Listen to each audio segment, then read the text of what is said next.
just like are scared that something like that could happen in their country. Yeah. Preparation, perpetrators plan the genocide. They often use euphemisms such as the Nazis' phrase, the final solution, to cloak their intentions. So at 7, it's planning, and the example of a genocide being planned, they use is the final solution. So, and then 8, persecution, genocidal massacres begin. So it happens quite late, according to this guy, and he's suggesting that the final solution was the genocide. So that's what he counts as genocide in Germany. Keep that one in mind for later. Okay? That's going to come back a little bit. And for the rest of it, No. The genocidal massacre begins, not the genocide. So this is a misreading already of what's being said here. It doesn't say that the genocide begins late stage. It says that the genocidal massacre begins late. But this is, all these stages are already genocide.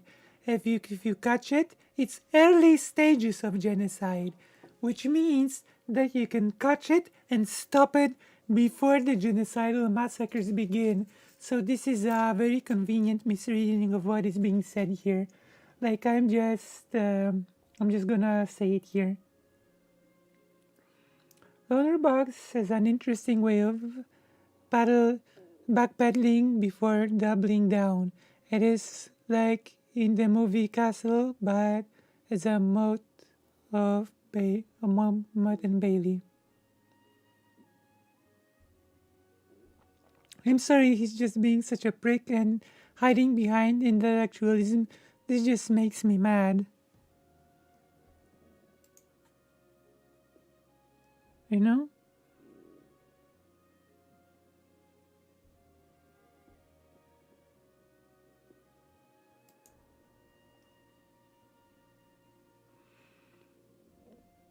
It doesn't really specify exactly what order it can happen in. They can happen in different orders. For example, Nuremberg laws actually came before the stars. So, you know. But the other thing he stresses as well is that, like if we really say that genocide starts when the genocide massacres begin, then what exactly are we trying to prevent? What exactly are we preventing if we call it genocide just as the massacres themselves begin? We're not really preventing anything. It's just this nonsensical. Like, I don't know. Like, it makes the whole thing pointless. Everything here, there are lots of things here that you could say apply to just about every discriminated group on Earth. I think the thing that stands out, I think he mentions it in the essay as well, I might be wrong, is that... yeah, but it's worth noting something else. Every single thing can be sort of... you can make the case that every single thing can be applied to any group, right? But what makes it a genocide, right? I hate when people can't own up. What makes such a thing a genocide if you can see a certain escalation in time. If you can see that, oh yeah, we went through point 1 to point 2 to point... If you can see that the thing is sort of advancing from point to point, if you can see the slow escalation, if you can see that first it became with classification, and then it moved to symbolization, and then it moved to discrimination, and then it moved again to dehumanization. We do not look at those points individually and say, oh, this point is present, therefore it's genocide. No, we see how the thing sort of moves forward, step by step. as I said just a second ago. First classification, then symbolization, then it moves to discrimination, dehumanization, organization. We can see how the thing escalates. We can see the escalation. This is what makes like all of those points combining, escalating, building on top of one another. You know? Do you know what I mean? It's not because we see individual points. It's not that we can point out, oh, there's the dehumanization happening, therefore genocide. No, we can see the escalation of hate, the escalation of violence, the escalation of laws that prohibit the group from being able to function. The escalation of hate speech, the escalation of rhetoric, right? Do you know what I mean? Does that make sense what I'm saying right now? It's about seeing, observing the escalation, right? Does that make sense? Is what I'm saying resonating with any of you?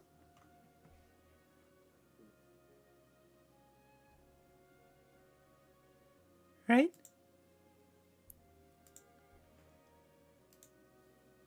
Am I making sensible points?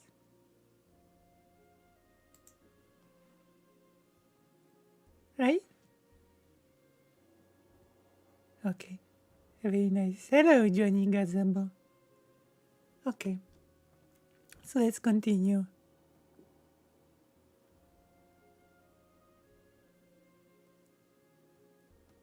I don't think there's need to. I don't think Loner Box is an outright some sort of like a bigoted person, but I think he certainly is incorrect on this. It's less about him as a personality, but how good the takedown was. Hello. Every genocide starts with these early stages, but very few groups at these early stages ever end up becoming victims of genocide. So that's like, again, Like you have early stages, but it's not just about any one of these stages being present. As I just said, it's about them escalating and compounding.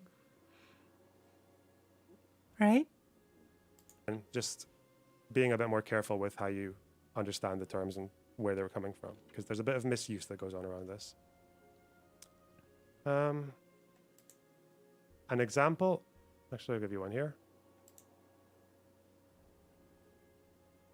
This is an example, I think, of someone quote unquote doing it wrong,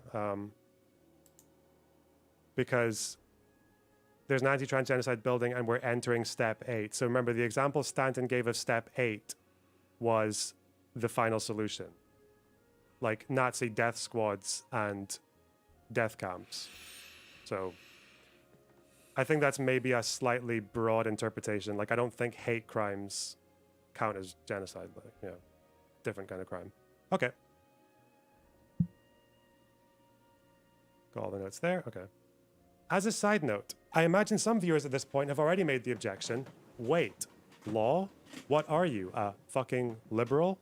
To which my answer is, first of all, genocide's a crime. Like, under whatever definition you're using, it was coined and it's used as a crime. But anyway. To which my answer is, I will never appeal to a law unless I think it is, at least to some degree, morally defensible. I see. So like this is like the problem. It's not really about addressing the subject. It's more about defending himself. They are intelligent like 99% of the time, but that 1% is just so unintelligent. He is a person doing and denying harm that does reflect upon him, but I don't wish to dehumanize. Right, Brina, right? I have given my issues with the UN definition of genocide, but I nonetheless think it's important that people can at least have some shared understanding of what the term means. International laws are far from perfect, but I do believe the world is a better place when nations, for as long as they exist, can have some basic understanding of what is morally acceptable and what is not. The Refugee Convention allows victims of war and persecution to seek protection across borders in a way that wasn't available to the Jews in Nazi Germany. Our shared understanding of border sovereignty has left Russia almost This is being broken all the time, as I will explain in my video about the crisis on the Belarusian border between Poland and Belarus.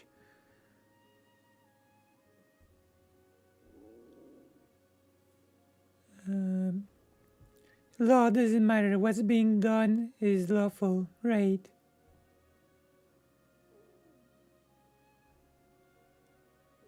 I feel similar feelings about the Ukraine thing. So many people who usually give great takes just had awful takes on Ukraine. When it comes to Ukraine, Dylan Burns, Vosh, Demon Mama are the people that actually have good takes when it comes to war in Ukraine. Like, I have seen so many disappointing takes on the Ukraine war that it left me really, really sad. And calling what Dylan Burns did war tourism is just pathetic.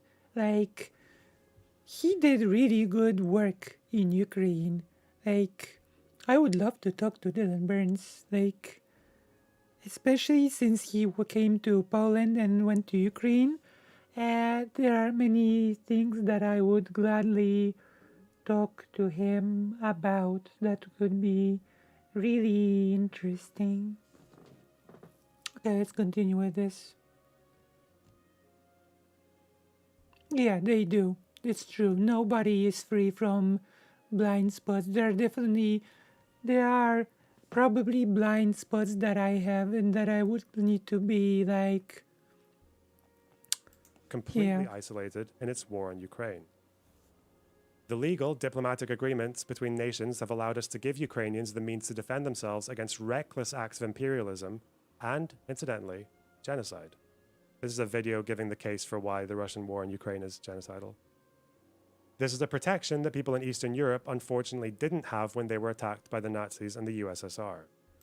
Well, technically speaking, because Poland was in a pact with France and the British Empire, and that did not do much, okay?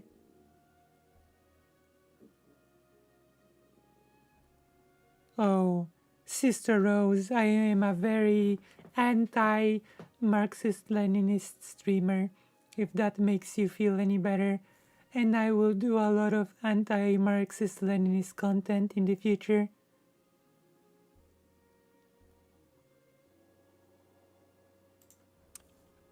With that, these are my reasons for not describing the situation in the US as an ongoing genocide. 1. Descriptively, I don't believe it works. Horrific as they are, I see no use in putting the actions against trans people in the US under the same umbrella as what happened in Bosnia, Rwanda, or the Ottoman Empire.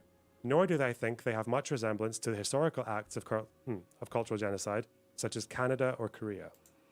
Like, I think that calling the genocide in Canada and Korea just cultural genocide is really underplaying it. That's one thing that I would like to say. And second of all, it's not a comparison game, you know?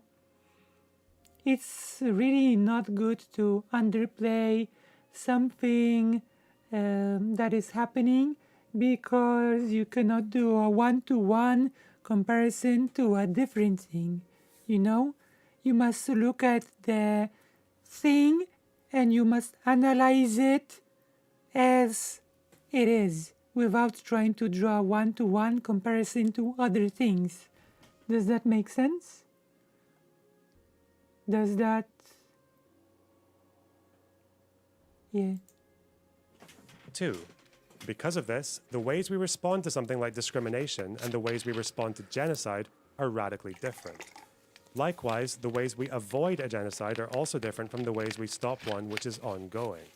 If a state is committing genocide, it's very unlikely that acts of civil resistance are still an option. Bearing in mind, genocide is an international crime. Historically, genocide has justified economic sanctions or even military intervention from the international community. That's great, but nobody's going to do an international intervention to the US. Like, let's forget about that dreamland when you suddenly imply that calling this a genocide could anger the international community to the point of what? Of invading the US? What is the... Whether you agree with it or not, one of the justifications given for the NATO bombing of Yugoslavia was that it prevented a repeat of what happened in Bosnia. Like what? The NATO is gonna bomb the US? Is this... Loner Box worried that calling it a genocide would justify military intervention is very theoretical. No state would intervene, even in the case of transgenocide escalating further. That's right. Nobody would dare. That's the truth. Is this a real argument now that we should ignore because it is not yet awful enough? Yeah, that's... It's like what I said before, Karasu. If we were just waiting for the genocidal massacre to start, then what are we even preventing at that point, you know? Nothing. So, yeah, that's not really a good argument to make. That's like the whole... that sounds like an excuse more than anything, to be honest. The whole intervention thing. Genocide. At a domestic level, genocide typically describes a situation where it's perfectly acceptable for people to take up arms against the state. It would be difficult to condemn the Rohingya rebels in Myanmar or the Jewish partisans in Eastern Europe because theirs is/was a position where the only means of combating the state's actions is to fight. Though I can imagine scenarios where violent resistance against the state or even other civilians would be acceptable, I don't believe the US is quite there yet.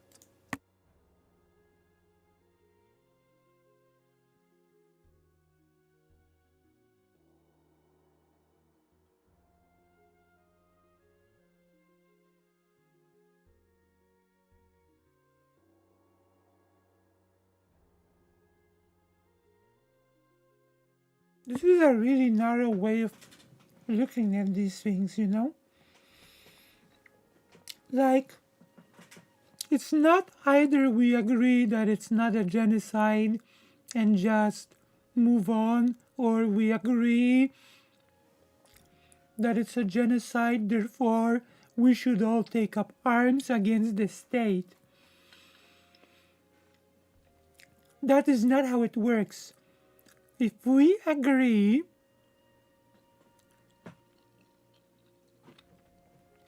his argument, though, pushes this stance. I don't think Loner Box wants you to ignore the repression of trans people. I think he wants you to think he is a very smart and correct boy.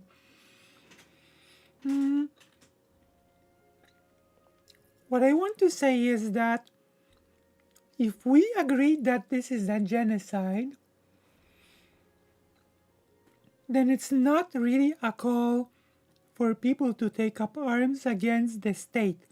What it is a call for people to, one, take the situation much more seriously than right now, and to really aggressively push against the rhetoric that is being spread about trans people. You know? For society as a whole to sort of push back against the laws that are being proposed, to aggressively push for laws that would protect trans people, for really aggressively, with great urgency, to push for trans rights. You know? Like, yeah, exactly. This is in a way even worse than inaction. Like, yeah, because it makes people think that the situation is not as bad as it seems, you know. Loner Box conflates people discussing community defense with plotting a violent uprising against the state. Yeah. This is effectively policing and pointing the blame on people describing their existence as a genocide. We need to protect Lucy. Yeah, thank you. Like, it's a call to aggressively push for rights, you know? The same way that we should organize and aggressively push for the rights of the Romani people, in my opinion, and other marginalized groups. The same way that we should aggressively push for things like reparations for black people, you know? Like, we should look things in the eye, not be afraid for calling things as they are, and to aggressively organize and fight for the rights of communities. Can we not just pull people to come give him head pats and kta with chicken and mayo? You know? Thank you very much. I have not had dinner yet. This is my first major meal of the day. You know? But I think this is what the whole point of noticing that it's a genocide. It's not about fighting the state. It's not about violence. It's about urgency to stop it, to stop the escalation. That is the main point. To stop the escalation, to prevent, you know? This is the main point. Do you know what I mean? Is to treat the thing seriously and urgently. To address it seriously and urgently. That is the point. Because, and this is an important part, this is actually a crucial part. This is this is actually what Loner Box himself was telling, that in these points, we are not in the genocide massacre yet. We are just in systemic discrimination, which means that at this point we can still do prevention, and that it means that at this early stage we can do prevention without the need of the violence that Loner Box describes here, which means that we can do so through via like advocacy, through action like that, you know? You know what I mean? It's all about prevention while it's in the early stages. That is what it's about, you know? Do not be indifferent, basically. Once again. 3. I believe that in order for us to engage with each other, a shared understanding of language is fundamentally important. If you've ever been called a communist for supporting socialized healthcare or a neoliberal for supporting the arming of Ukrainians, you should know what I mean. Likewise, if a community online decides in its own arbitrary interpretation of what constitutes a genocide, then goes on to accuse people who disagree with them as engaging in genocide denial, I believe that is a problem worth talking about. This is a stream from Demon Mama titled Destroying Genocide Denial with Facts and Logic, which she gives her case for why there's a transgenocide in the US. And of course, it's really dishonest to frame this topic as Loner Box said, internet bullshit. It's really dishonest to frame it like this.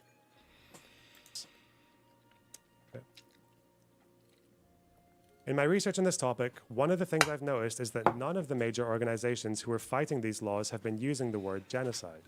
At the moment, it seems like something that hasn't really escaped the confines of Twitter and a few online leftist spaces. That's not the true. Arguments people have made for invoking it have been varied. Some are just clear misinterpretations, but I've also heard people arguing in favor of calling it a genocide, not so much for descriptive accuracy, but as a means of shocking people into action. The problem is that once a word like genocide is invoked, every other term feels deflating by comparison. No. In spite of this, I do think it's worth stressing the point here. To use a term other than genocide. Interestingly enough, we have already read a whole fragment of a document about the genocide in Iraq done by the US that actually does address this point. Genocide is not to downplay the situation. Despite not having the same rhetorical flourish, discrimination kills people. It causes trauma, hate crimes, suicides, and murders. People have a human right to flee their homes as refugees to escape persecution, human rights abuses. Only 2 years ago, millions of people rose up in protest against systemic discrimination towards black people. For all the pain, suffering, and death that was highlighted by the BLM protests, I don't remember anyone ever using the word genocide. That's because genocide is a different crime which requires a different response. Let me read it once more, okay?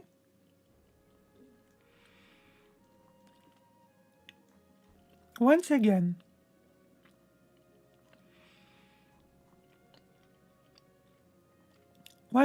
okay? Listen to this closely.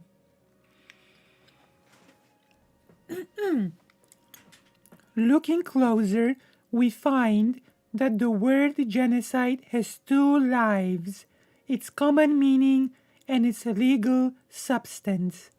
Commonly, genocide is taken to mean the total annihilation of people. Nothing less counts. Hence, skepticism in using the word. On rapid reading, UN General Assembly Resolution 96 of 1946, authorizing the drafting of a genocide convention, suggests the same understanding. Genocide is a denial of the right of existence of entire human groups, as homicide is the denial of the right to live of individual human beings. But this definition bears reading again, for it is not the fact of annihilation that constitutes the crime of genocide, but rather denial of the right of existence of an entire given group. This nuance is important. Okay?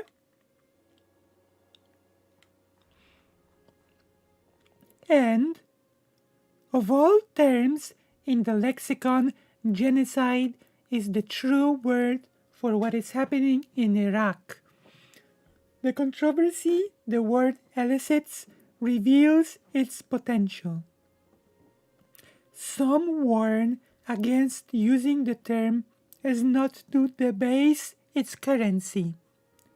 This is a misunderstanding of what genocide means. Others fear that if used wantonly, anti-war protests may appear sensationalist. In reality, any other word for US actions in Iraq is dishonest. See? This is what Loner Box is doing. The controversy the word elicits reveals its potential. Some warn against using the term as not to debase its currency. You see, this is literally what is happening. Loner Box is saying that using the term here debases its currency.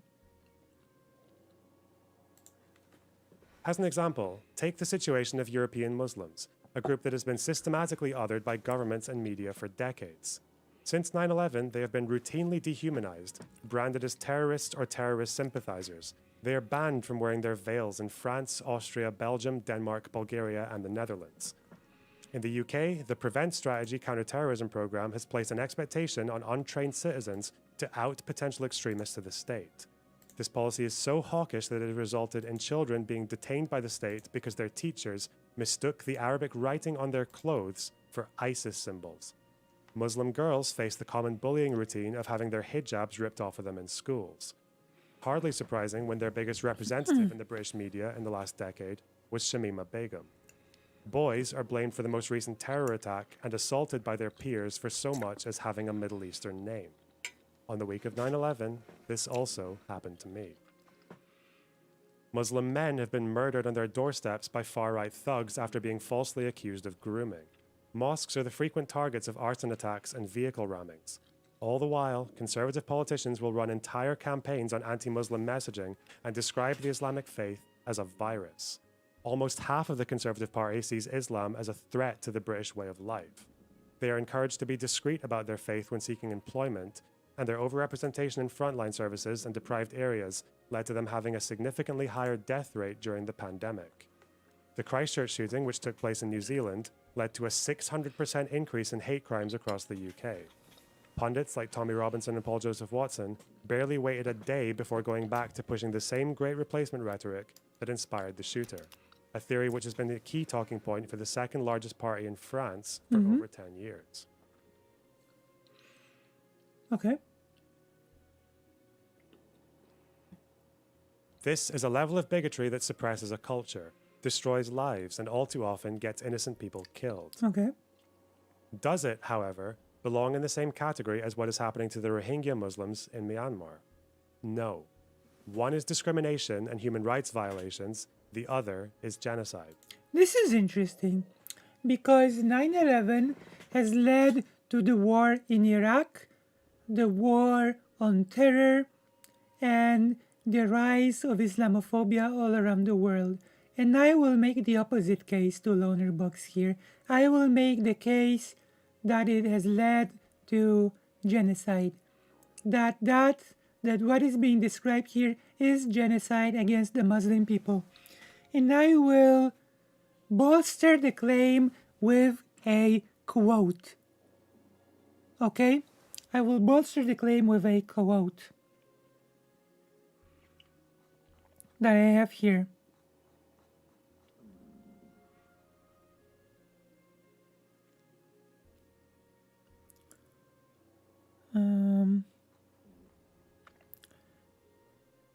The illegal US invasion of Iraq was and is a humanitarian catastrophe. Some try to explain this catastrophe as a byproduct. They justify their concept of the absence of intent. Reviewing applicable principles of international law and the US policy towards Iraq, this chapter aims to prove that the humanitarian catastrophe present in Iraq is an essential component of US policy constituting premeditated. I'm sorry.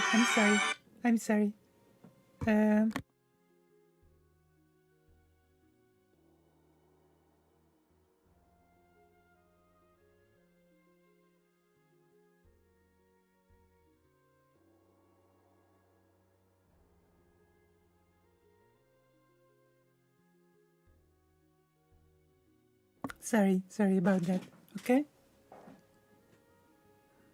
There is a difference of Black American institution and institution of trans people.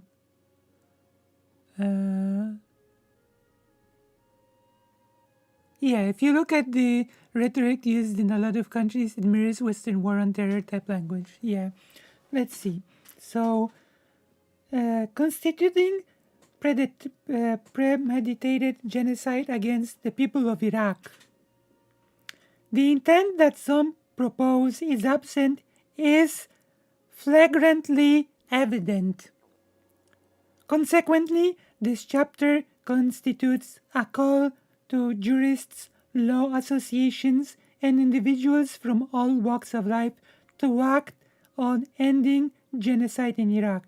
This study was made not only because of the horrid consequences of the illegal US invasion of Iraq, but to lay a basis for stopping imperial adventures and to enrich the political thinking of instruments that can save our civilization. And it is here. One more quote, okay?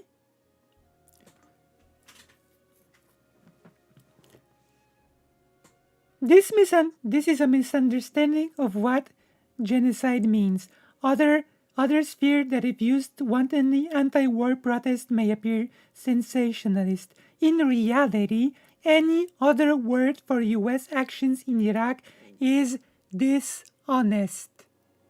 It is dishonest to claim that the US did not commit genocide in Iraq. And I would make the case that the so-called war on terror, that the rise of Islamophobia all around the world is an extension of that. Yes, the crisis on the Polish-Belarusian border is part of that, and I will make a whole video about it. Yes, I will make the opposite claim to Loner Box here. It is genocidal action 100%.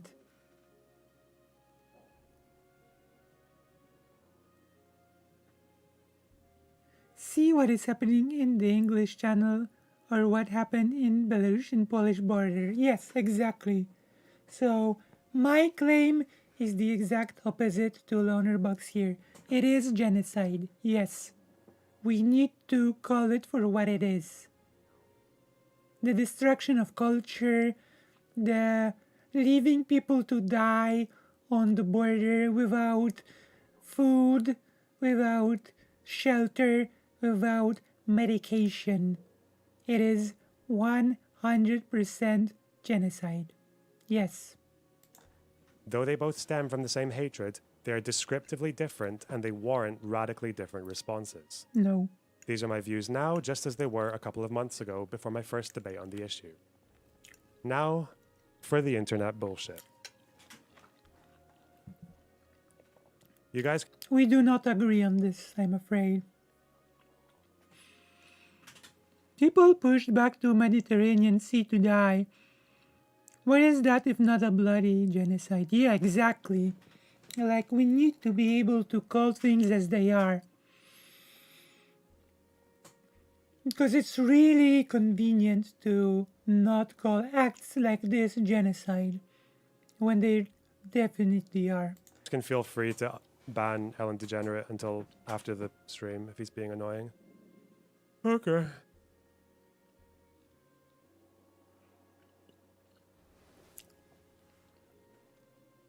We have talked to Ellen DeGenerate today on stream, by the way. A very nice discussion. I will release it as a segment.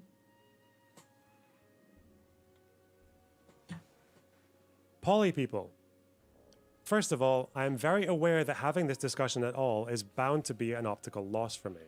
If I'm taking the position that what's happening is awful, but not as awful as genocide, it will inevitably look like what I'm doing is downplaying. I mean, it is. This is especially the case when half of the audience has an interpretation of genocide that is radically different from my own, or from any that I've ever observed in law, history, or common parlance. I accept this. This is dishonest, okay? This is dishonest. Like, I would have accepted this if he would have said, this is especially the case when half of the audience has an interpretation of genocide that is radically different from my own. If he would have left it at this, I would have said, fair enough. But if he says, or from any that I've ever observed in law, history, or common parlance, this becomes dishonest, and I would ask for sources that would prove this claim, okay? Because we know that this is not the case, clearly. You know? This becomes the thing in the brackets. This is what makes this claim dishonest. You know? This is the so-called appeal to faith. We all know, everybody knows, everybody agrees with me. Like this sort of talk, basically. That all the historians, all the lawmakers, and everybody in common parlance agrees with me. Okay? Seems like I need to... Yeah, I knew this would happen, but I did it anyway. Like, well, let me check something. Seems like um, I'm being bullied, so I need to. I'm being bullied here, so I need to do something. I'm being bullied by chat.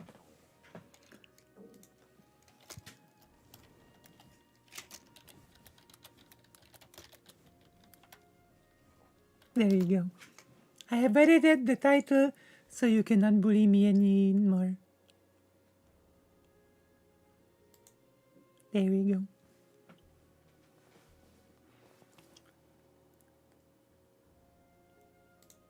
Okay.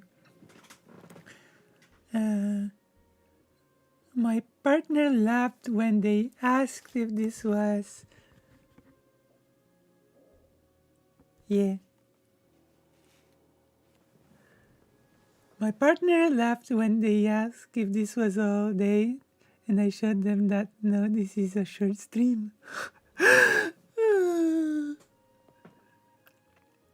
Shall we give a shout out to the friend of the channel, B, who really to explore this Iraqi case? Yeah, sure.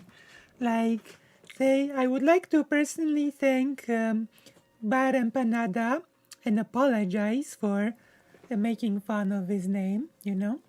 He has led me to exploring the case of Iraq by pointing out that it was a genocide and that, well, basically that. I did not expect Bad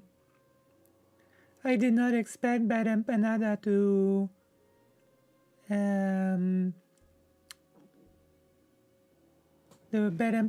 to become such a good friend to this channel, but you know, you find unexpected allies in unexpected places. It is 100% correct that what happened in Iraq was a genocide, and that the whole broader war on terror and the Islamophobia, broader Islamophobia, is an extension of it. So, once again, thank you very much, Bar Empanada, for shining light on this important topic. And I will gladly contribute to talking about it and to calling out genocide when it happens, okay? So look forward to my video about the Polish Belarusian border crisis, in which we will explain one facet of the genocide that is happening, you know? It's like important. Like as I said, taking something that's important and exploring it is like very crucial, you know? Okay. So let us continue watching the Loner Box thing. But yes, thank you for reminding me, Karasu, to thank BE for contributing to this very important topic and for leading me on this trail. What I absolutely do not accept are the following accusations. 1. That I was overly cruel to a scared trans person who was only asking for my empathy. 2. That I tried to bait her into breaking TOS so that she would lose her Twitch channel. And 3. That I expressed some sussy baka opinions about the Holocaust. I mean, so far my opinion is yes on all 3 of those accusations, but maybe you will defend yourself. I don't know. Well, let's see. We will see what happens. Here are my issues with the first claim. Okay. In case some of you don't know, Polly People is, at least occasionally, a debate streamer. Okay. She has appeared on extremely combative debate panels with Christian conservatives, as well as the likes of Alex Stein and Sean Last. That is irrelevant.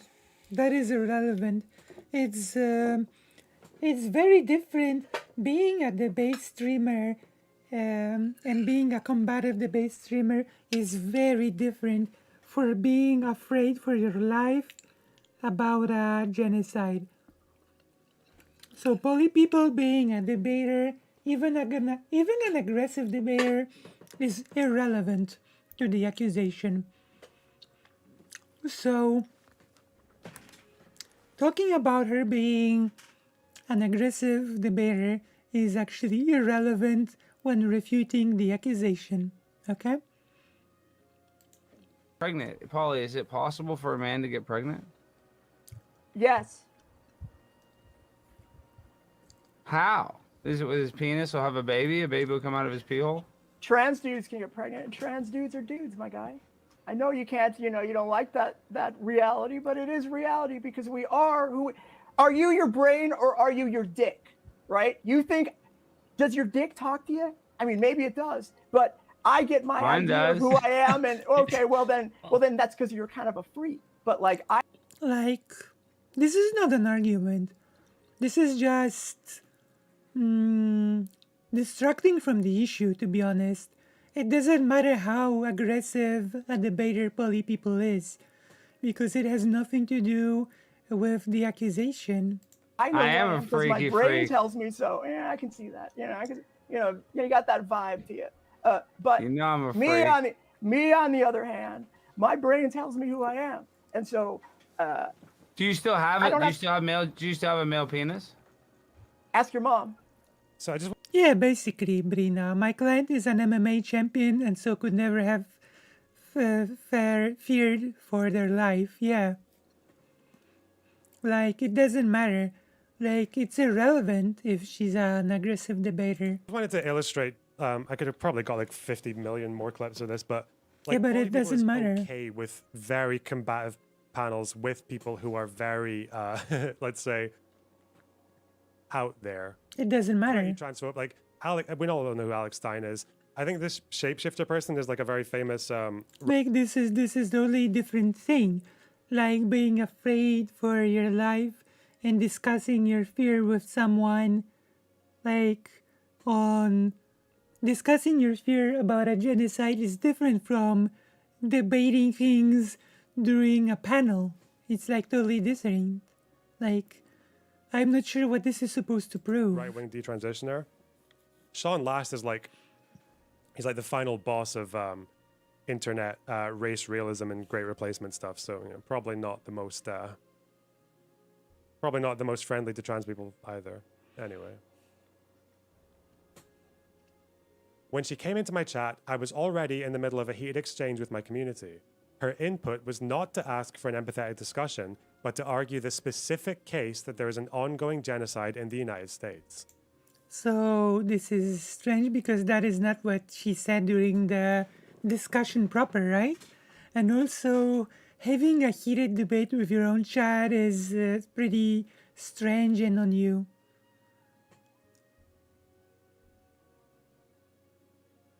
We've seen poly people be combative like 5 days in a row about Sunday, but she was not like that at all with Loner Box. This is partly why the Sunday stuff is so weird, right? Throughout this debate, she was not ambiguous about what she was there for. She made it clear that what she wanted from the conversation was for me to at least call it a genocide. But I guess if it's a genocide, that action is insufficient then, is it? What should I do? What more should I do? You should at least be willing to call it a genocide. That's at least. If I don't call it a genocide, what? I'm insufficient? Well, you are not accepting the truth of what's going. Going on, sorry. Streamable is really annoying for not moving the clip properly, but okay. She even went so far as to say that my disagreement over the term genocide was an indication that I don't recognize the threat. Yeah. Pay attention to the threat that she's talking about here as well. The problem, but you're saying the problem with me is that I'm not calling it a genocide then. It goes both ways. If the only bar I'm not crossing is calling it a genocide, we're just talking like what? Well, I don't know. I'm just not using your level of like your tone or what? To be fair, I don't know much about your position on trans people, right? Okay. Right. I saw your last video, and I had critiques about it, but you know, I didn't come away with the feeling like you didn't recognize the threat that exists to trans people until well, I guess this very moment. And now it, you know, like your sort of over reliance on I'm not so sure, like the need for people to start dying before you're willing to call something or visibly dying in a way that you would recognize, as opposed to just dying invisibly. That's going on right now, a way that's going on right now. I can tell Until you you're willing to I can tell you acknowledge very that clearly there's a though. genocide going on, or an intended genocide. Yeah, I was thinking about the wrong clip, but yeah, like it's evidence that I don't recognize the threat. To address what Karasu has said quickly, like the point is that we can. The important point is that we can take a response to us that is pretty aggressive and even bigoted and even like very toxic, and we can take elements from it that are actually true, and we can turn that into something positive, and we can move the whole thing in a more constructive direction, because it does not take much effort to respond with insults, to continue the cycle of insulting one another. What I would rather do is to take the things of value into sort of move the important conversations forward, if that makes sense. You know? After I had made my positions on anti-trans legislation clear, she once again said I should at least call out what was happening, and followed up to say that the core transphobe wanted to eliminate trans people just like the Nazis did. So you're Yeah, kind of it's getting the true. impression here is that the debate is about her trying to convince me to use certain language and use the same descriptions that she is, okay? So Real I don't think it's about using a certain language, you know? Yeah, but the anti-trans rhetoric does not only exist in streams and panels. Exactly. Exactly. But in every aspect of US parliamentary groups. Like, I think it's more about the urgency with which you address issues like laws being pushed, like Karasu said here, like prevention. That's the name of the game, prevention. If you know it's genocide, even if it's not in the late stages, you know what your goal is. It's not really about the language. If I'm to put it into words, it is about identifying what your goals are. And your goals are prevention, you know, to push against the thing that is going on right now. You know? In fact, way easier to stand strong in online. Yeah, that's right. That's right. But I think we can combine the two. I think you can combine the online with offline. trans people don't talk about these ways in the ways that, like, you know, Vosh, for example, does, or the people that talk about, you know, self-defense with fucking arms. You know what I mean? Like, that is not going to help us. The thing that will help us is if you at least call out what is happening, right? Instead of like, you know, saying, well, it's not quite as bad as you think. Like, just because there's some libs that like maybe fall prey to the idea that, you know, there's like an over-treatment of gender dysphoria, right? Doesn't mean that the core transphobe wants to do nothing short of eliminate trans people, however that happens, just like the fucking Nazis did. They Right. didn't necessarily need to cart every person off. They were happy with emigration, which will happen. People will at least move states, right? Because only certain states right now are genocidal. Some states are not. So, you know, forcing It is people to move important as out, well, yeah. making people's lives miserable such that they kill themselves. That's all in the playbook. The core intent of these these laws is to kill or eliminate by whatever means necessary Yeah, trans people. exactly. There's, if you don't notice that there, that's a. They said this in chat as well. That's a Jewish trans person getting very irritated by the Holocaust comparisons. But yeah, if that's what we mean by at least call out what's happening, and that what's happening is that the core transphobe is just like the Nazis and the core. Well, I'm a Jewish trans person and I'm not annoyed with the Holocaust comparisons, okay? We can play that game many, many ways. In fact, the Auschwitz survivor, whose speech I have uploaded on my channel, is not annoyed by such comparisons either.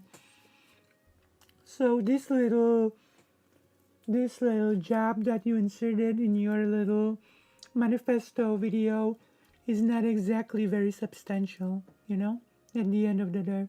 Core intent of the policies is to kill yeah, I mean, if I don't, like, just for, we'll get to it later, but like the Nazis in the 1920s openly, very loudly said that they wanted to remove every Jew from Europe. Like Hitler in Mein Kampf said that if 10 or 15,000 Jews died in the First World War, it would have been worth it. It would have been worth the loss. Like, so it's a little, yeah. Oh, sorry. That's great, but in Poland, the Minister of Education openly said that we should cut the crap about human rights and that LGBT people are not equal to quote-unquote normal people. So you have explicit rhetoric of this kind among the far right already. So let's not pretend that that's not the case. Like, should I go hunting for quotes of people in the US, of politicians saying that they want to eliminate trans people? When she asserted that Republican legislators were trying to get trans people killed, I asked her if she had any examples. She seemed outraged that I asked the question at all. You're not going to be frozen in fear. President Sunday and Demon Mama have provided many examples, so If you really kind of like use the in my judgment would be the most correct words to describe what's going on in a way that people will hear and be like, oh, maybe isn't Florida like a prime example of this? When during the hearing, some person said your blood will be on your hands, and the response was that's okay. Like, I should look into this because I'm not wrong in the way I describe it. I think that proves out when I it's not we're not just arguing about a word. It seems. yeah, It seems like exactly. we're arguing about what these anti-trans laws are really about and what they are intended to do. It seems like you're unwilling to accept that the laws are being passed because they are dehumanizing us and demonizing us in a way that that is necessary and sufficient to create genocidal intent in a population. Mm-hmm. So you're saying it's not over a word, but it is, though. We agree on what people should do to stop it. We agree on how bad it is. We agree Well, you don't really agree exactly what people should do to stop on where it, it's do you? happening. Yeah, like, it is just the word. You don't think they're trying to kill trans people? No, I don't think you they're. told me- Wait. Yeah. Can you tell me which legislator is trying to kill trans people? Are there any specific ones? Any like Wait definite? a second. Are you telling me that the only way I can prove to you that there's a genocide is that if I find a legislator, hook them up to a lie detector, and the legislature says, "Oh, I don't want to kill trans people," and it beeps red, and then you'd be like, "Oh, because you found one legislator and you proved beyond a reasonable doubt that person has genocidal intent, will you then agree That's it's genocide?" true. No, you wouldn't even do it then. You'd be like, "Well, that's just." So I don't know. I feel like I probably agree fair with to ask that. I wasn't asking for again. Even when I tried to give her leeway here, citing Hitler as an example of how intent can be inferred, she moved off the point and asked me about my views on the Holocaust instead. So after I've asked her which Republicans are trying to get trans people killed, She's kind of outraged that I asked the question. I give her leeway and show how you can infer intent. Then she just tries to move It's like, on. no, so- you wouldn't even do it then. You'd be like, well, that's just one. Well, I can say with, for example, there's, I don't know. There's like no way to wait, no, prove I you- wait, I can give you a lot of leeway here. Because there's like these kind of discussions that they'll ask, like when it comes to studying like in law, like genocide, they'll say, can we see genocidal intent in Hitler before 1941? And some people will say, yes, because he's talking about removal by any means, even though there's no sign that he wants to kill people. It's like, well, if you want to remove millions and millions of people, how else are you going to do that apart Well, from killing people them? would say So I'm bringing up, because she brought up, like, she was the first person to bring up Nazis in this as well. I'll have the links after in the video description. Yeah, because it's she an brings apt up example. Nazis like quite a lot. So I just thought I'll just give her that example to show, like, you can show intent without it being explicit. So I'm just trying to give her leeway here to the original question. But I think instead she tries to move on to like this different. It's just really weird. That's why they would say, but that's how, no. 1945. That's how Like- you would say. like, That's it how you doesn't would say. matter. That's how you would say that there was warnings of genocide. There was plenty of it. I say that. I would say there was. I would say you couldn't say. What? Well, of course. What did I just say? Wait. What did I just say? Okay, so what I think you said is that Hitler had genocidal intent before. Wait, when would you say when would you say the genocide of the Jews actually happened, or started? No, wait. That's not the question. Is whether or not the intent when the intent showed, right? So I'm trying to keep her on topic here, but Well, now I'm interested in your answer to my question. well, the signs of the intent were there from like 1919 when Hitler wrote that thing about Yeah, removal. yeah, End but of the when war. would you say? When would you say, according to you? We'll come back to the Holocaust stuff a bit later, Right. but I think the impression here is just that like people were saying I was Okay. being really cruel to this person, or I was being really bombastic or debate bro. Like I don't know, I felt like I was letting her go off quite a bit, and I was letting her kind of take me into all these different directions in the debate and like steering off topic. I mean, it's okay. I mean, it's pretty rare that you will find a person that will just say, "Oh yeah, I feel that I was a mean, cruel person," you know? And stuff like that. Like I don't know. I think there were maybe a couple of points where I got slightly irritated, but for the most part, like I feel like the debate tactics are more coming from her end as well. But more than Debate mine. tactics. Like Um, this is like strange to me. All right. Near the end of the debate, she seemed to be arguing that any form of systemic discrimination which gets people killed should count as a genocide. If you were on the ground in This clip's quite long, so I'm going to use it a few times, but we'll just move to here. a genocide, Yeah, rule of wait. law Right here, sorry. isn't done in the way that you would specifically call a genocide. Yes, that's why we have a definition of genocide. Yeah, if people die because of systemic discrimination, that's not genocide. No. How is that not genocide? If people die because of systemic discrimination, then it's not genocide. Interesting take.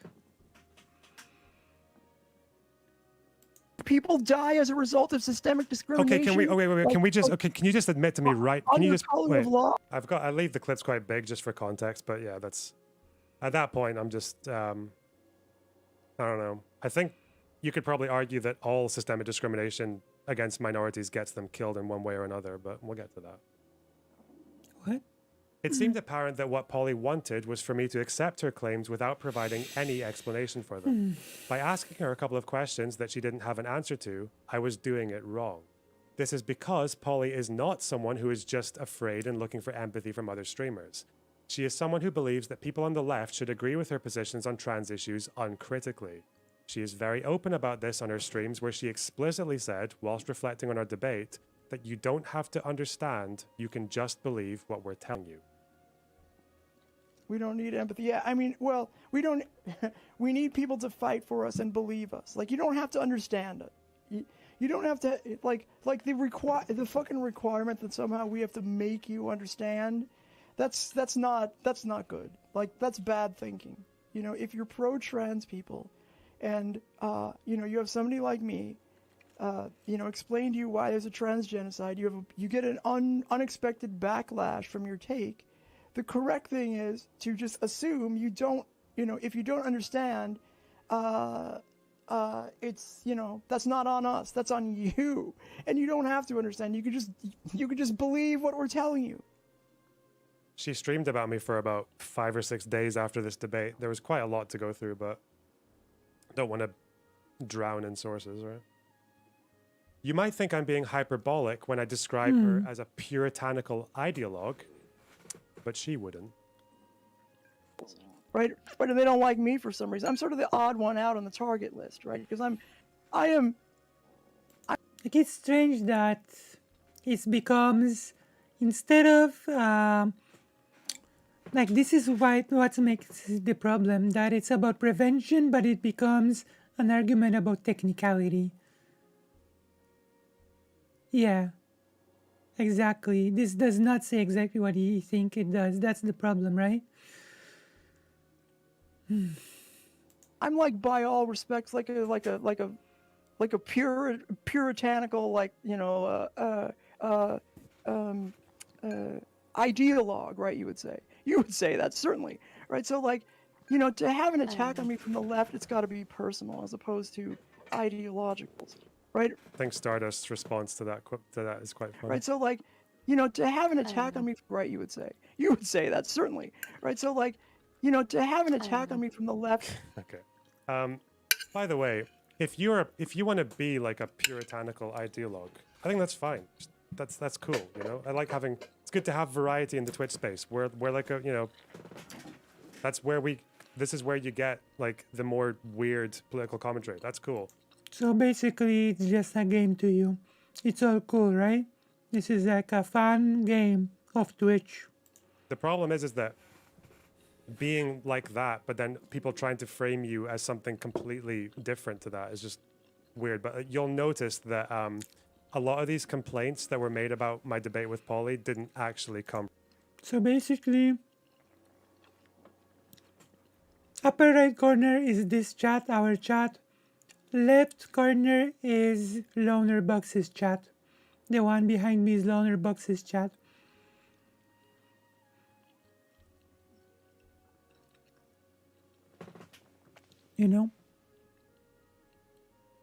Basically. Okay, one moment. I have to accept the phone from my mom. I will tell you how it went. I will be right back.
Okay. Yeah, she's doing pretty okay right now. Thank you. Okay. So yeah, as I've said, like pretty... like this is like a game to him, I guess. From Polly. We'll get to that though. Yeah, we'll get She to believes that. that any pushback on her claims about genocide is a form of tone policing. I mean, in this case it is. One of the things people are saying is that people like me who say there's a trans genocide out there should not do that, because it's not just about whether or not there's a genocide. They'll say, like, this is about a word, right? Are you using the word properly? And where I come from, we have a saying for that. It's tone police. So, like, the debate seems to be should It's we not tone inaccurate. police trans people? And people aren't picking up that I'm trying to, like, say, look, you shouldn't have panels on this because it's essentially a question of should we tone police trans people? Should we tone police? Yeah. So we shouldn't have panels on this, although she's happy to have debates about it. So I think in the debate, there's a spot where I even asked if the whole point of it was just for rhetorical flourish. She said no, though. She said it was descriptively. Also, I don't really know how that would count as tone pleasing. also mind you that very conveniently, Loner Box also omits the part when Dylan Burns agrees that there should not be panels made on this topic, okay?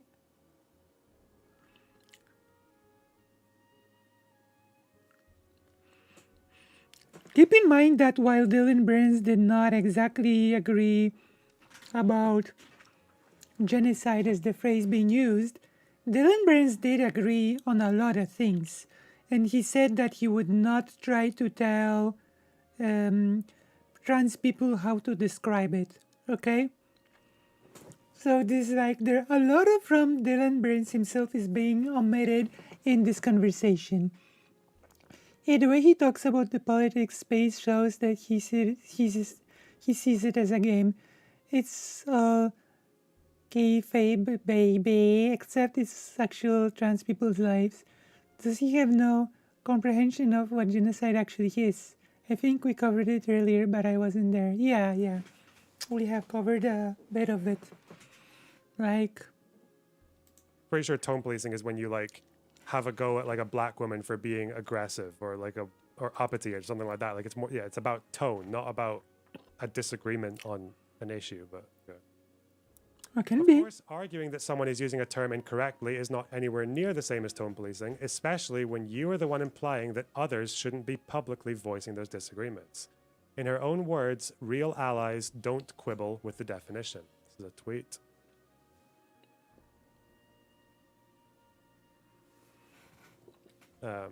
Real allies don't quibble with the definition. All right. Okay. If this is the case, I am led to wonder, why would she come on my stream to debate the topic of genocide if the only correct response I can give is to agree without challenging her? Of course, Polly is not the representative of all trans people, nor is... Of course, the real question is, why are you so invested in challenging it? Like, we could turn the question around on its head and ask, why are you so invested in challenging this? Like, that's the interesting question, isn't it? What is there to be gained by challenging the notion?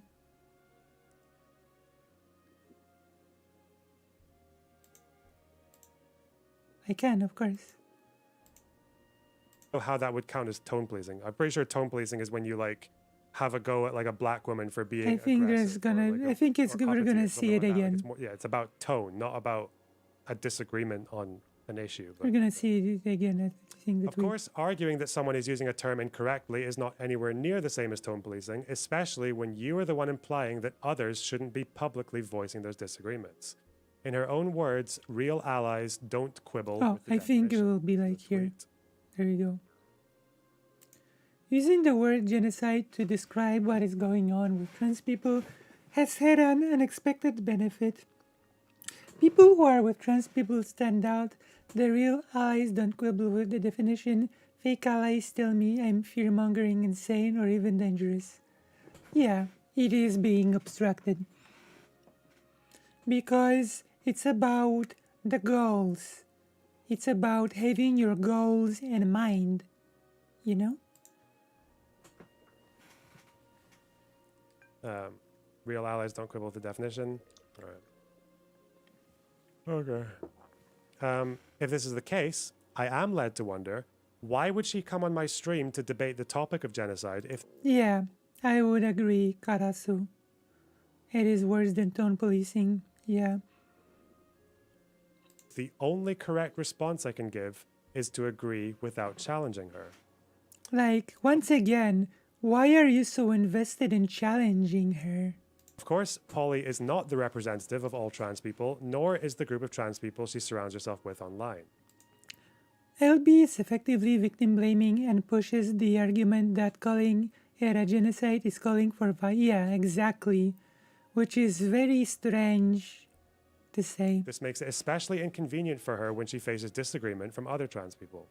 When Vivian Woolf challenged the idea that I pulled out of a conversation with President Sunday, So also does contradict himself, saying on one hand, it's fine to say such, other hand, he argues it is not. Agreed, Karasui. That's exactly where he got to very aggressive in this first debate, yeah. because I was afraid, Polly almost sparked an argument with this over this with Viv before Viv had even watched the debate. Well done, Loner Box. Read it. Pretty sure it's not because he was afraid. Loner Box is not as well versed on genocide as he tries to appear. He may have felt unprepared. I mean, it's true. It's not my experience. He's a dishonest person. I haven't seen the discussion. So she says she hasn't seen the discussion. Polly says, yo, are you saying I'm wrong here? I'm not. Wait a second.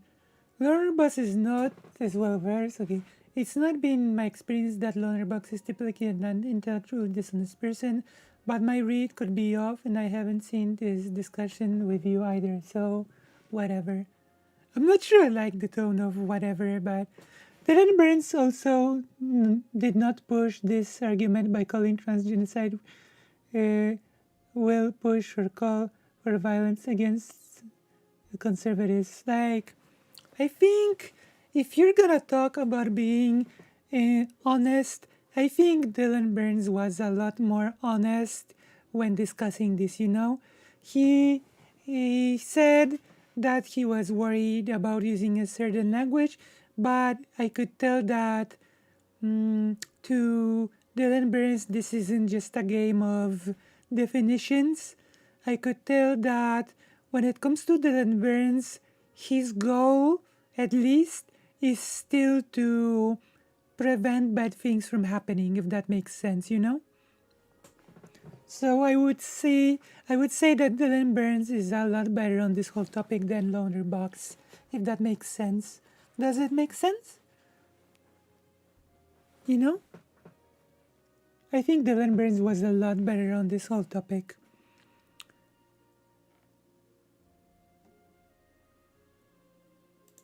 I mean, I think Viv went on a stream later and spoke about how she almost got like into a fight with Polly over this like thing here, but even though I think Viv actually came out against me after this anyway, so yeah, just Yeah. It's right, one more Toast. example. Lexibat is another trans streamer who argues against using the word, but only for tactical reasons.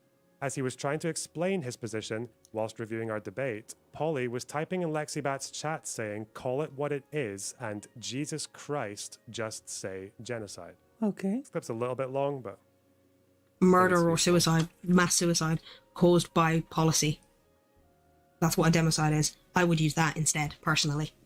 There are other definitions, Polly, yes. so you can see the chat here is really difficult to see, but on the Okay. side here, oh, I can just do this, sorry. On the side here, she's saying, this is when she came in, call it what it is, Jesus Christ, just say genocide, just as Lexibat's explaining his position. Like, Yes. But the problem is, most people don't know the other definitions. Your average Joe on the street doesn't know the other definitions. Like at all. Like... The problem of this example is that it does not exactly bolster Loner Box's case, you know? This example does not bolster Loner Box's case at all. You know, if this Lexi person just does not use the word for tactical reasons. Like, is Loner Box admitting right now that he is just not using it for tactical reasons? I don't. I'm also trans, Polly. I am also terrified by all of this, right? I am also at risk. But at the end of the day, it's a tactics debate. That's what we're having, right? We're having a tactics argument. Do we use an emotive word that causes people who don't know any better to book, or do we use a term that is at least technically more accurate, even if it is, by all intents and purposes, as I said, a genocide, right? Do we make people book, or do we say, this is a thing, this is what it means, this is why this is that? So, in other words,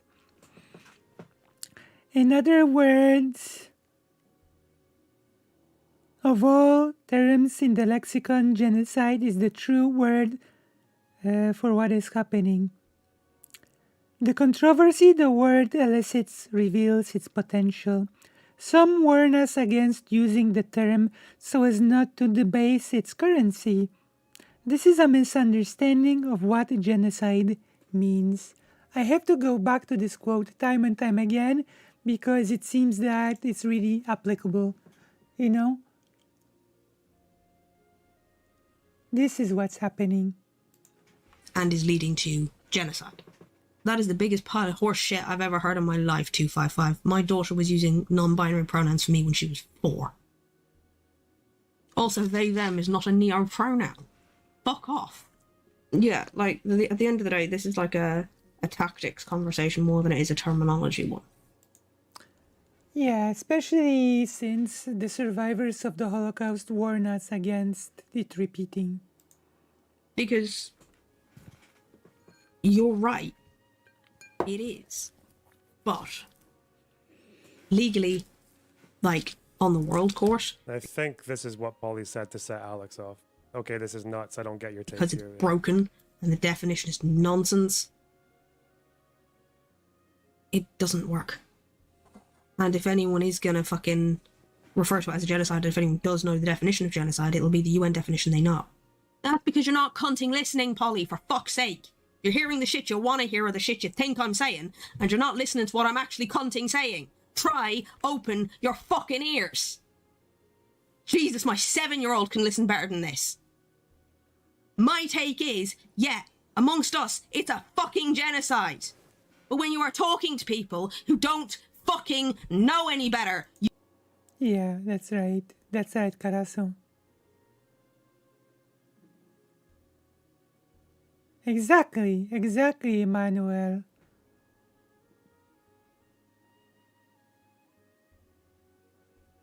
And Dylan Burns is a good example of a disagreement in a meaningful way, yeah.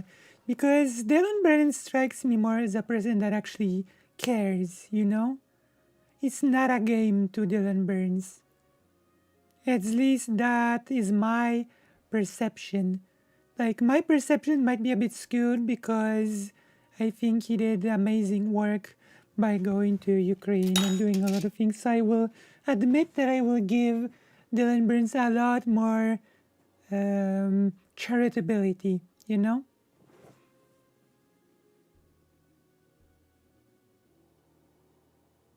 Do you know what I mean? I am willing to be very charitable towards Dylan Burns. You cannot use the word genocide because they have been taught to be fucking balking at us. They have been taught to not pay attention and to tune that shit out. They have been taught that that word means something very different than what it actually fucking means because the legal definition by the UN is bollocks and useless. Yeah, Lexi has male pronouns, yeah. Loner Box here is arguing from a stance of exclusively the UN definition. You are using prescriptive language. He was using descriptive language. It's not fucking hard to understand. No, because you don't get to come into my chat and fucking talk to me like that. You just don't get to. You can ask questions and you can listen and you can actually pay attention to what I'm fucking saying. You cannot come in here and put fucking words in my mouth. And just purposefully hang on to your damn ignorance because you're too damn prideful to let it go and listen to somebody else. You want to be that prideful, that's up to you. It's not my cunting problem. But at the end of the day, you are not the only trans person in existence, and you are not the only person scared, and you are not the only person at risk. And you are not the only person who has ideas of tactics and how to deal with things. This is why the fucking left eats itself, because people like you are incapable of listening to other cunting... Tactics. Like, also, saying that what Loner Box is saying is purely descriptive is, I would argue, not the case, but, you know. And I'm not sure getting into this tactics discussion is useful either. As I have read this quote over and over again, that some say that using the word genocide debases its currency. Isn't the UN definition is using prescriptive language? This person is rude and wrong. Exactly, Pipa. People. Murder. I like that guy. He's cool. All right. Whew. The second claim, TOS baiting, brackets, Fed posting. During this debate, I allegedly tried to manipulate Polly into saying something that would break the Twitch terms of service. This allegation would suggest that my intention during this debate was to get this person, who I'd never met before, to lose her channel. Male pronouns, yeah. I find this accusation especially strange because it certainly doesn't speak to any pattern of behavior on my part.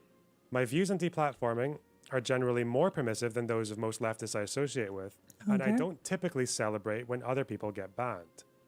If I was trying to get Polly banned, it would be very out of character for me, and I would imagine the burden of proof for such an allegation would be fairly high. All right. Here are the two instances that are referred to. I'll just read all of this and then we'll watch it. In the first, I asked the question, if you think it's a genocide, why aren't you trying to get legislators killed? The purpose of me asking this question was to illustrate the difference between discrimination and genocide. This is ridiculous because it would be like asking Einstein before he. You could ask that same question Einstein before he fled Germany, you know? And it would be ridiculous. It's a ridiculous question to ask. We justify the acts of the Jewish partisans and Rohingya rebels because the regimes they were and are fighting are genocidal. They're in a position where, besides fleeing, that is their only recourse. It's a descriptively different problem with different prescriptive solutions. So, oh God, A no. ridiculous question to ask. I think I have it somewhere. Hang on. Huge Loner Box. I think I got it back up though. Oh, I see Sister Rose. I think some of these things have been self-deleting, but alas. Here we go.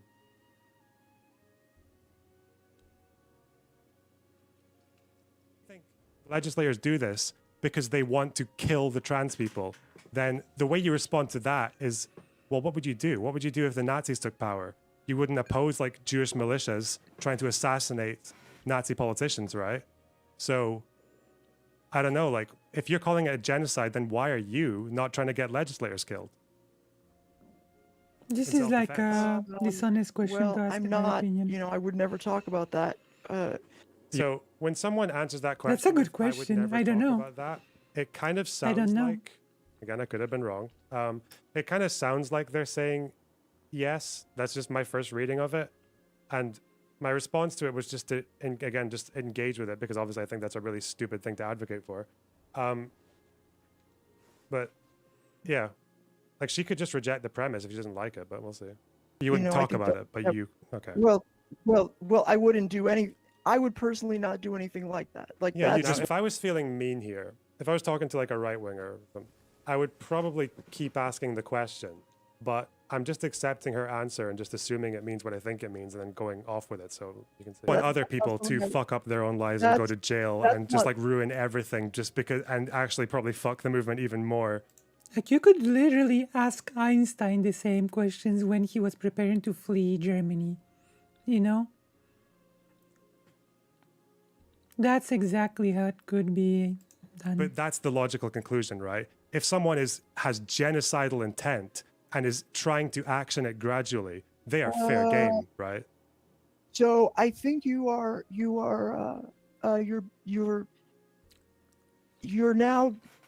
being unfair. You're painting me as somebody who is now trying. God, you're doing the thing. You're saying now I'm the murderer, trying to get, because I am calling something what it is. You're now saying that I'm trying to get people killed in the name of trans people. That's fucking ridiculous, my guy. I am just trying to get you to use a word that accepts the very risk to people like me that is out there right now. There is Right. Again, I'm trying to get you to use a word, but legislation being proposed. There is legislation being passed. There are children being taken away from their parents in the state of Texas because they are treating their kids for who they are. And you're saying if I call it a genocide, I am therefore required to what now go out and kill people that are trying to kill me? Like I don't understand. Oh my God, if that's your standard, then I guess there will never be a genocide Yeah, because I'm exactly. always going to be too afraid to fight back against the powers that be that are trying to get me. I Yeah. would, yes. What if somebody like me would rather run and hide, in a fucking attic somewhere? Does that make it not a genocide because other people are going to fight for me instead? So where do we? Wait. I'm going to assume you're saying then. So you don't want to be pigeonholed into the person. Like I'm not a big fan of this argument because it could be made about people who are fleeing Germany in the 30s, and it's not helpful, you know? It's not a very good argument to make. Who wants to kill legislators? I'm just, I asked you a question. No. You're saying no. No, Okay. that's You asked me a crazy, question. dude. You asked me a question. That's fine. You said no. Okay. Personally, if you think that's me trying to get someone banned, I mean, that's what it looks like. I don't know if you're trying, but so that's the first time. The second time I bring it up is to argue about the effect her rhetoric might have on her audience instead. So I've accepted her answer at this point. I've accepted that she doesn't want to advocate for anything herself, even though the initial answer was a bit odd, but whatever. I'll take people at their word. This is the second time. And the problem is, the reason I have a problem with the word genocide again is because when you use that language and you look at the way historically genocides have been responded to and the way that genocides are handled, and the best way to handle genocides is that you've got people in your audiences who are very vulnerable and are very scared enough, are very scared as it is. And when you say these people want to kill you, then you are kind of quietly saying, if someone wants to kill you, the things that you should do in self-defense are things that you're not willing to say they should do. So she's already started saying run here. Again, that's an opportunity for her to say, no, I'm not up for violence. I would rather run. So you can just... okay. I'm gonna give my own reading, okay? My own reading is, if you're saying there's a genocide going, it doesn't need to be neither. It can be neither. It can be neither run nor do violence. It can be, let's prevent it by, let's prevent this. We must stop this from going any further. And that does not mean violence, okay? It does not. But it means taking the topic very seriously and aggressively advocating for laws, for blocking the laws that are being pushed right now, combating the rhetoric that is being spread right now very aggressively, okay? Do you know? Nabo, do you know what I mean? Does that make sense, what I'm saying right now? Does that make sense? Am I making sense? It's about prevention. Prevention is the goal. And prevention is not a synonym for violence. just reject what I'm saying. Instead, she says this. No, well, okay. Well, one, I don't want to violate terms of service, right? People who want to defend Well, there you themselves, go, though. You just say you don't want to violate. violate terms of service, though, so we know what you are okay with, right? No. I No? do not want to no. Look. Please do not push me to this direction. I told you my personal story. I think I talk to trans people all the time. Many of us are figuring out where the fuck we're gonna run to. If she disagreed with my framing, all she needed to do was reject my premise. Instead, she said, I don't want to violate terms of service. When I responded by saying, we know what you are okay with, I deliberately spoke indirectly, precisely. So basically, this is just debate strategy, catching people on mistakes. I think he's in the DGG orbit. There's just so much gravity it pulls anyone who doesn't have convictions or cannot ever handle being wrong. I guess. To avoid TOS violations. If she had said yes to this question, she would have been able to voice that opinion and it wouldn't have broken TOS. When she answered with no and asked me not to push her in that direction, I accepted her answer and we moved on. The question of political violence never came up again. Those two clips are me apparently for some unspecified reason just randomly trying to get a trans streamer banned. Those two questions. Now, if you talk about genocide, I think genocide typically, at least in every historical example I can think of, every genocide I can think of in history, the people who were victims had every moral right to basically use whatever means they could to stop the perpetrators. That's great. So, that technically, not technically, that just means that you would have asked Einstein in 1930s, why aren't you for attacking the government? This is what you have, this is what you would have asked, you know?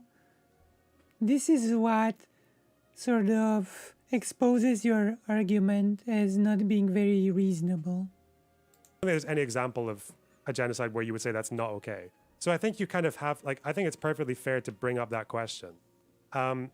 If you want to advocate for I don't think it resistance is. for political violence, you know, you can use euphemisms or you can do indirect ways, the same like I tried to do here, just to at least see if she had a position worth engaging with. But again, like if I say you're implying like violent action don't against think the it's okay. legislators, and she says, I don't want to break TOS. To me, that sounds like a yes. But again, when Yeah, she said that's no, right, don't push me, I Zara. just left her. I think just so as left her well. to go into the next topic. Like, I believe So- so as well.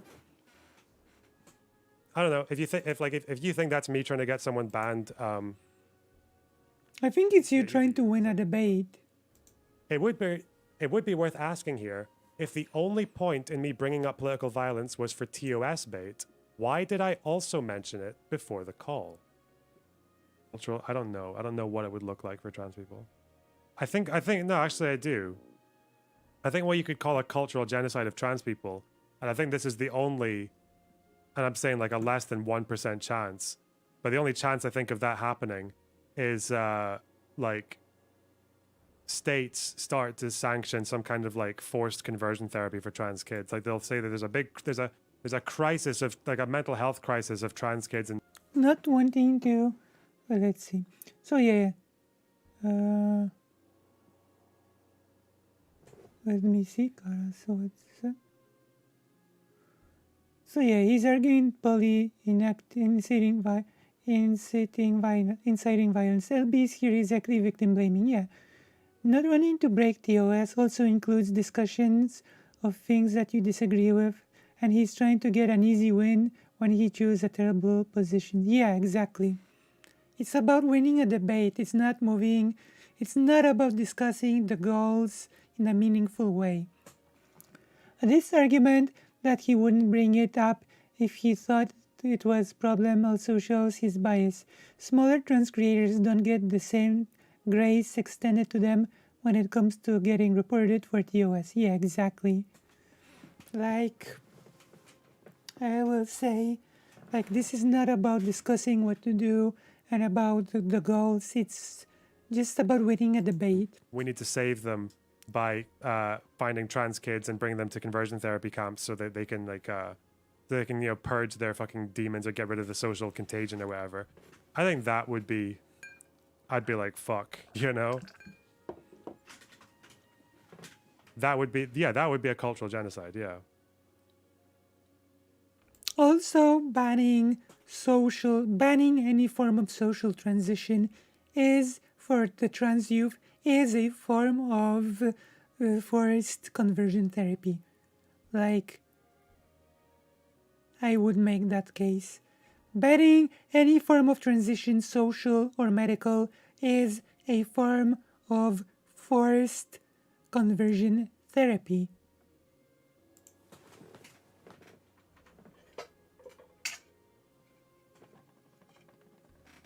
And if people wanted to take out, like, we're taking up arms to standing in front of the front doors of trans kids to protect them from that behavior, I'd be like, yeah, of course I wouldn't oppose that. They would, it's like the only chance they've got, right?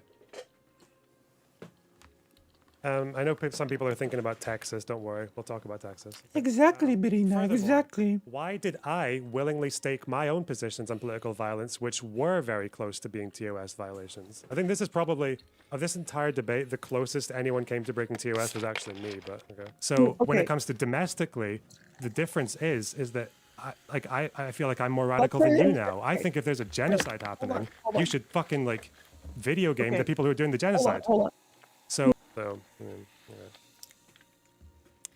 President Sunday, among others, seemed convinced that my only This is a childish take, by the way. The whole, if a genocide is happening, you should just video game the people. No, you should prevent it.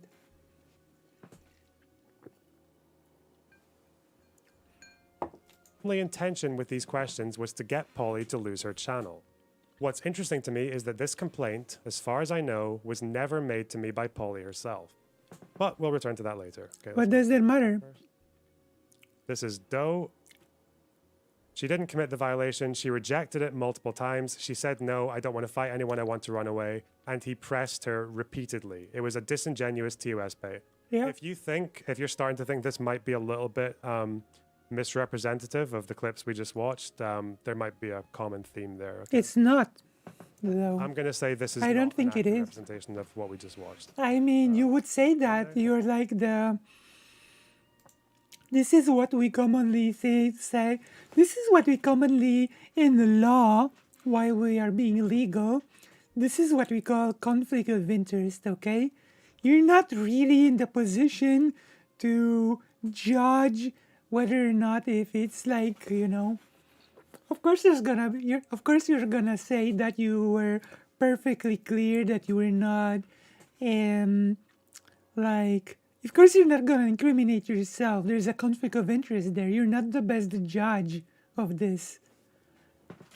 So don't even. Okay? Might as well read this whole thread. Loner Box is now using a soundbite It is actually accurate descriptions of the effect of the convo. Yeah. You know? of me saying you laughed in the face of your last interlocutor in this issue in reference to his conversation with Polly, where he tried to bait her into a TOS violation and ridiculed her as a notification sound on stream. This is actually so dumb. If your belief is a TOS violation, why is that anyone's fault but yours or the platform? If I had an argument with someone who told me words don't mean anything and then they got banned because they said the N-word with a hard R, not my fault, theirs. Oh, I had, sorry.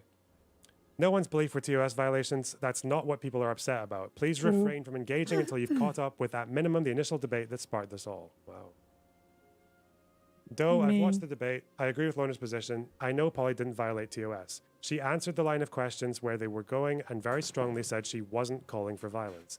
Villainizing a clear ally for asking reasonable questions for a serious topic is cruel. And this is Sunday. Don't play dumb. He framed his questions to get her to assume his premise that the term implied retaliatory violence as a given, so she TOS even by answering. That she had the wherewithal to avoid this isn't a defense of what Loner Box was transparently trying to do. She's a fucking adult engaging a debate. If you want to cry that Loner Box didn't go easy on her, say that with your chest. You and everyone alongside you are fucking disgusting for stoking these flames. There's plenty of real transphobia in the world, you bored fucking losers. Like, Cherry is like... Is Cherry part of the DGG sphere? Because it does seem like it, the whole... She's an adult engaging in a debate. The sacred ground of the debate.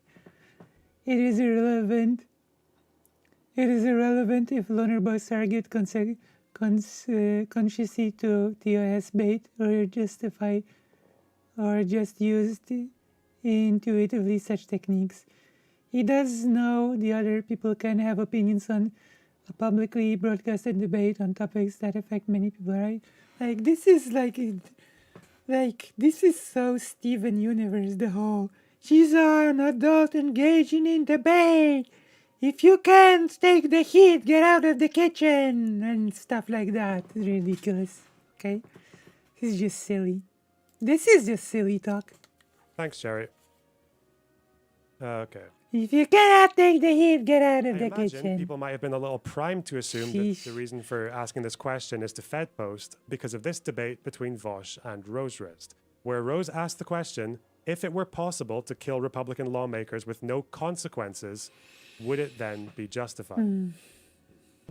If you could, if it were to be possible to get away with, killing Republican lawmakers with no consequences, would it then be? Are you Rose wrist.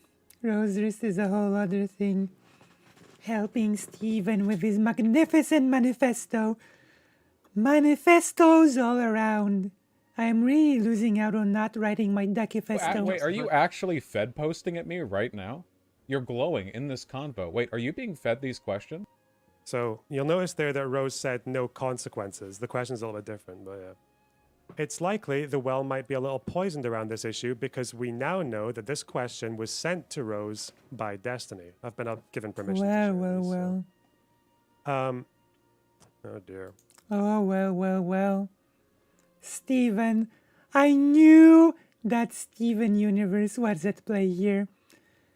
You're welcome, Loner Box. You're in a good company of people harassing people who done suicides and people who are victim blaming.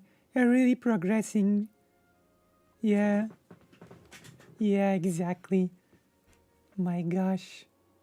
Steven, the sacred debate. Maybe chat can go off for a minute. This is Destiny. Ask him this. If it did work out, if they were able to kill lawmakers with no consequences, would it be morally justified? We'll ask. So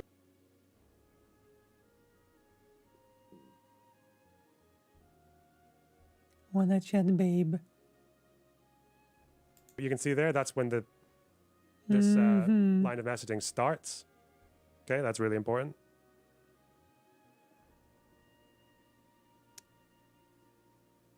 You can also see Destiny sending the question or typing it. Ask him There's no hiding it. this. Of course, all roads lead to the Steven universe. Like, why am I not even surprised that all roads lead to the Steven universe? For sooner or later, everything leads to Steven.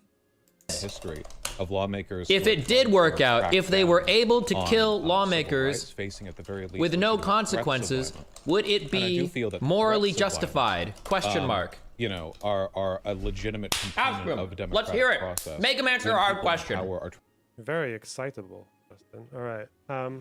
Interestingly enough, See, this is was all- actually a follow-up This is all about this is all fun and games to those people. question. The first time Rose asked this, albeit with the no consequences part, Vosh had no problem Loud answering, clap. and he also said he didn't feel like the question was TOS bait.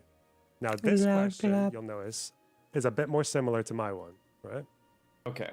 So then if you believe that the Republicans have intent right now to bring about an LGBT genocide, how can you morally object against people right now taking up arms and going out and killing Republican lawmakers? Republican lawmakers? That's okay, Karasu. I think it's best for us to focus on the important topics and on the positive things that we can do. So I think it's okay to not watch this, and I think it would be best to focus on the important topics and focus on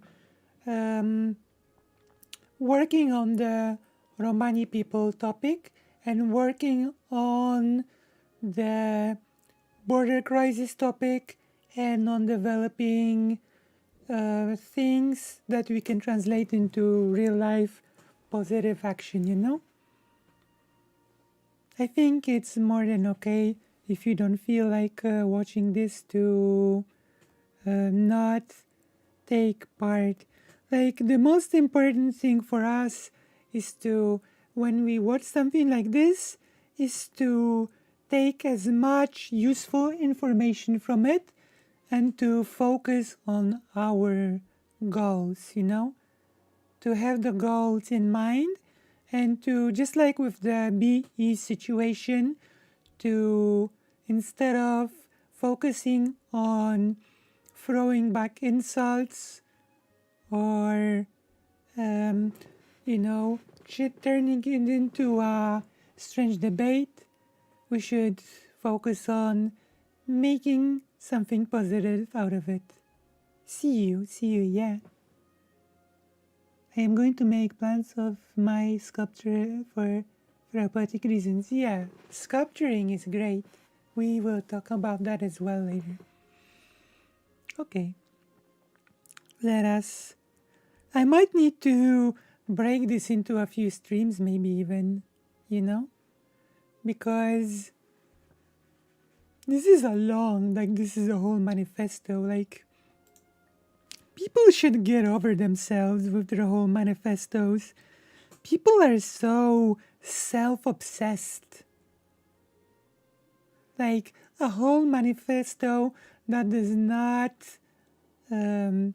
further anything. It's like all ego-driven. Imagine doing whole manifestos that are just big ego trips. This does not further anything. I can't imagine writing a 30-page document that I present to a live audience in which I cite the machinations of destiny against the evil Vosh as a salient example. The manifesto trend is pretty unproductive and super ego-driven. Yeah, it is. Like, it's like...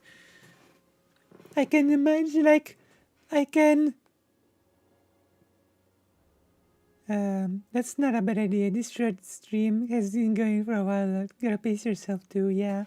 It's like, I would understand writing a manifesto on, okay, I'm now writing a manifesto on the, I don't know, like we've discussed today. I'm writing a manifesto on the situation of the Romani people in Europe and what should be done about it. Like, I can understand writing a whole manifesto about such topic with points, examples, with action steps, what can be done, with ideas for organizing, like a whole actual manifesto about that. That's 30 pages with, that's instructive, constructive, and actually has some sort of a purpose, you know? But writing a 30 pages document that's basically an ego trip about using the word genocide feels a bit redundant to me. I mean, I think all of the manifestos had at least one chapter dedicated to trans issues. I can tell you that. I can tell you that much. You know? So yeah. I think we might write down a code, a timestamp where we are. I will write it down in my notebook. I think I've got a pen because I think we might take a break for now from the manifesto thing because it's like Loner